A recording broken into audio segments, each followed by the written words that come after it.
Hi friends. Not to know is bad, but not to wish to know is verse. తెలియకపోవడం అనేది ఉపయోగం లేదు, కానీ తెలుసుకోకపోవడం అంటే తెలుసుకోవాలనే ఆసక్తి అనేది లేకపోవడం అనేది చాలా చెడ్డది.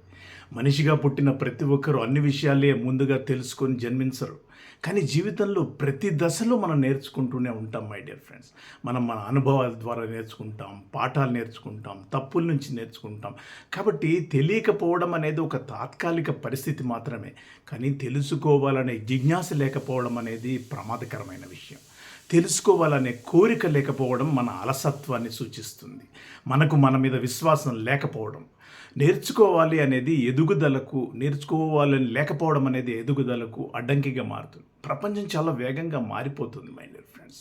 తెలుసుకోకపోతే నేర్చుకోవచ్చు, కానీ తెలుసుకోవాలన్న మనసే లేకపోతే అది మన జీవితంలో ఎదుగుదలను ఆపేస్తుంది. చదవలేని స్థితి నుంచి చదువుకొని పెద్ద పెద్ద రచయితలు, కవులైన వారు ఉన్నారు.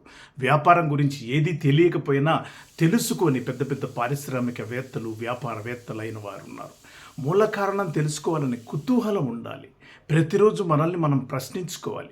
నాకు తెలియని విషయం ఏదన్నా ఉందా, ఇంకా తెలుసుకోవాలని మనకి తపన ఉందా అనేది ఉండాలి మై డియర్ ఫ్రెండ్స్. ఇది గుర్తుంచుకోండి. తెలియకపోవడం సమస్య కాదు, తెలుసుకోవాలని తపన లేకపోవడమే పెద్ద సమస్య. సోక్రటీస్ మహాశయుడు రేపొద్దున చనిపోతామని తెలిసి కూడా ఈరోజు ఒక మ్యూజిక్ నోట్ నేర్చుకున్నాడు. తెలుసుకోవాలనే కోరిక మనకు వెలుగు చూపుతుంది మై డియర్ ఫ్రెండ్స్. జ్ఞానం కోరుకోండి, జీవితంలో అభివృద్ధిని కోరుకోవాలా, చివరి దాకా నేర్చుకుంటూనే ఉండాలి. అదే మనకు దేవుడిచ్చినటువంటి వరం. నేర్చుకోవడం దేవుడు మానవుడికి మాత్రమే ప్రసాదించిన